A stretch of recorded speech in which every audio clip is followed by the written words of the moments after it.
Bonjour, dans cette vidéo, je vais vous proposer une méthode pour calculer l'écart type d'une loi normale. Pour cela, je vais m'appuyer sur un exemple. Donc, je prends une variable aléatoire grand X qui suit une loi normale d'espérance mu égale moins 160, dont l'écart type que je note sigma n'est pas donné et il faut le rechercher. Et on nous donne une donnée qui est la probabilité que grand X soit compris entre moins 168 et moins 152. Cette probabilité est égale à 0,85. Alors, l'objectif, c'est de passer de cette variable aléatoire grand X qui suit une loi normale de paramètres mu et sigma à une variable aléatoire grand Z qui suit une loi normale centrée réduite. Donc pour ça, il suffit que à mon grand X, je retire mu, l'espérance, et que je divise le tout par l'écart type sigma. Donc je fais la même chose dans chaque membre de l'inégalité. Voilà, ce qui me donne que grand Z est compris entre moins 8 sur sigma et 8 sur sigma.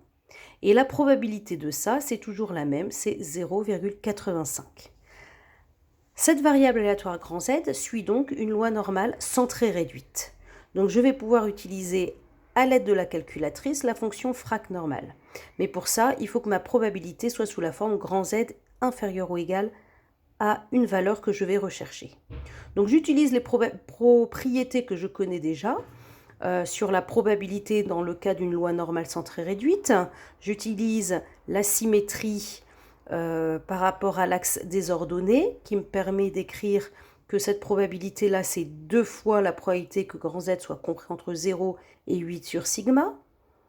Ça me permet aussi d'utiliser que cette probabilité, c'est celle-ci, moins 0,5, c'est-à-dire la probabilité sous la courbe entre moins l'infini et 0.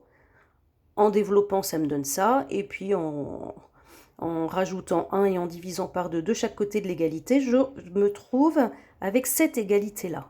C'est là que du coup, je vais pouvoir utiliser sur ma calculatrice la fonction frac normale de 0,925 et j'obtiens un nombre à peu près égal à 1,44.